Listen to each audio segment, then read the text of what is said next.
Hello friends, പച്ചക്കറി കൃഷിയിലേക്ക് ഇറങ്ങുന്ന ഏതൊരാൾക്കും നടാൻ പറ്റിയ ഒന്നാണ് ചീര. വിത്ത് പാകി 30 ദിവസത്തിനുള്ളിൽ തന്നെ വിളവെടുക്കാമെന്നുള്ളതാണ് ഇതിൻ്റെ പ്രത്യേകത. ചീര കൃഷിക്ക് ഏറ്റവും ആവശ്യമുള്ളത് നല്ല വെയിലും നല്ല നനയും നല്ല നീർവാർച്ചയുള്ള വളക്കൂറുള്ള മണ്ണുമാണ്.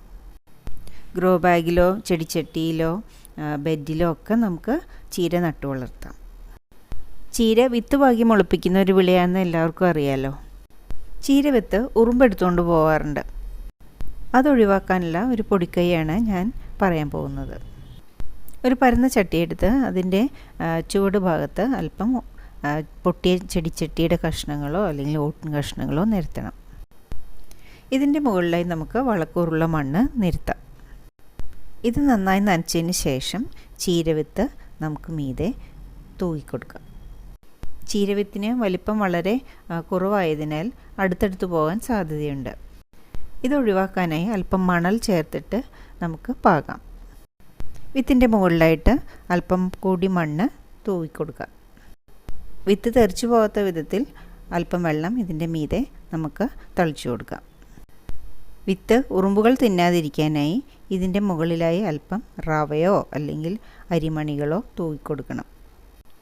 അധികം വെയിലേൽക്കാത്ത സ്ഥലത്തിന് ഇത് വെക്കണം.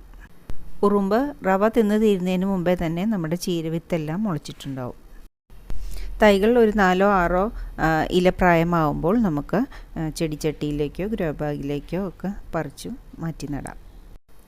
ഉണങ്ങി പൊടിച്ച കാലിവളമോ കോഴിവളമോ കമ്പോസ്റ്റോ ചേർത്ത മണ്ണാണ് നമ്മൾ ഗ്രോ ബാഗിലും ചെടിച്ചട്ടിയിലും ഒക്കെ നിറയ്ക്കേണ്ടത്. പറിച്ചു നട്ട് ഒരു 5 ദിവസത്തിന് ശേഷം നേർപ്പിച്ച ഗോമൂത്രം തടത്തിൽ ഒഴിച്ചു കൊടുക്കുകയും അല്ലെങ്കിൽ ഇലയിൽ നേർപ്പിച്ച് തളിച്ചു കൊടുക്കുകയും ചെയ്താൽ വളരെ പെട്ടെന്ന് ചീര വളരും. വീട്ടിൽ ഗോക്കളൊക്കെ ഉണ്ടെങ്കിൽ മാത്രമല്ലേ നമുക്ക് ഗോമൂത്രം കിട്ടുള്ളൂ. ഇതിന് പകരമായി 1 ടീസ്പൂൺ യൂറിയ 1 ലിറ്റർ വെള്ളത്തിൽ അലിയിച്ച് നമുക്ക് സ്പ്രേ ചെയ്ത് കൊടുക്കാം. ഇങ്ങനെ ചെയ്താൽ ചീര വളരെ വേഗം തഴച്ച് വളരുന്നതായി കാണാം. തുല്യ അളവിൽ കപ്പലിൻ്റെ പിണ്ണാക്കും വേപ്പിൻ പിണ്ണാക്കും പുളിപ്പിച്ചെടുത്തിട്ട് അതിൻ്റെ തെളി നമ്മൾ സ്പ്രേ ചെയ്ത് കൊടുത്താലും ഇതേ ഇഫക്റ്റ് കിട്ടും. വെള്ളം ചേർത്ത് നേർപ്പിച്ച് വേണം ഇതും തളിക്കാൻ. വേപ്പിൻ പിണ്ണാക്ക് ചേർന്നതുകൊണ്ട് ഇതൊരു കീടനാശിനിയായും പ്രവർത്തിക്കും. വീട്ടാവശ്യത്തിനായിട്ട് നമ്മൾ ചീര വളർത്തുമ്പോൾ ചെടി മുഴുവനായും പിഴുതെടുത്ത് ഉപയോഗിക്കേണ്ട ആവശ്യമില്ല. ഇതിൻ്റെ മുകൾ ഭാഗം മുറിച്ചെടുത്ത് നമുക്ക് ഉപയോഗിക്കാം. ഇതിൻ്റെ നോട്ട്സിൽ നിന്ന് ധാരാളം ശാഖകൾ വീണ്ടും ഉണ്ടാവുകയും നമുക്ക് ഒരു 10 ദിവസത്തിനുള്ളിൽ വീണ്ടും വിളവെടുക്കാനായിട്ട് കഴിയുകയും ചെയ്യും. ഇങ്ങനെ ഒരു ചെടിയിൽ നിന്ന് തന്നെ 3-4 പ്രാവശ്യം നമുക്ക് വിളവെടുക്കാനാവും. ഇല തിന്ന് നശിപ്പിക്കുന്ന പുഴുക്കളും പുൽച്ചാടികളും ഒക്കെ ചീരയെ ബാധിക്കാറുണ്ട്. ഇലവിളയായി ഉപയോഗിക്കുന്ന ഒന്നായതുകൊണ്ട് കീടനാശിനി പ്രയോഗം കഴിവതും ഒഴിവാക്കുന്നതാണ് നല്ലത്. ഇല ചുറ്റിപ്പുഴുവിൻ്റെ ആക്രമണം ബാധിച്ച ഇലകൾ ശേഖരിച്ച് അതിലെ പുഴുവിനെ നമുക്ക് നശിപ്പിക്കാം. ചീരയെ ബാധിക്കുന്ന മറ്റൊരു പ്രധാന രോഗമാണ് ലീഫ് ബ്ലൈറ്റ് അഥവാ ഇലപ്പുള്ളി രോഗം. ചുവന്ന ചീരയിലാണ് ഇതിൻ്റെ ആക്രമണം പ്രധാനമായും കാണുക. ഒരുതരം ഫംഗസാണ് ഈ രോഗം ഉണ്ടാക്കുന്നത്. മഴക്കാലത്താണ് കൂടുതലും കണ്ടുവരുന്നത്.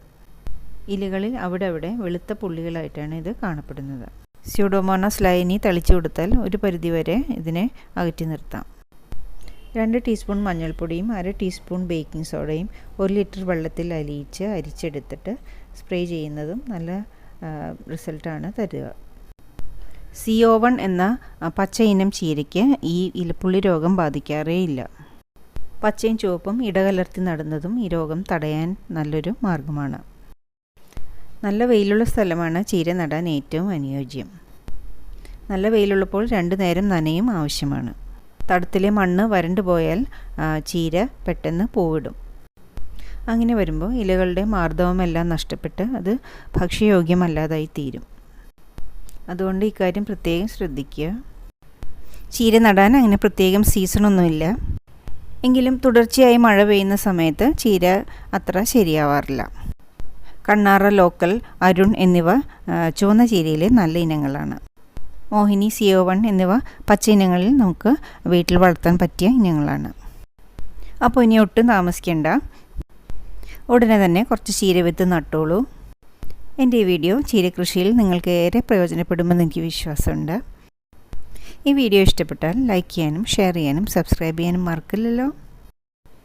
ഇതുപോലെ മറ്റൊരു യൂസ്ഫുൾ ആയിട്ടുള്ള വീഡിയോ ആയിട്ട് വരുന്നത് വരെ ബൈ.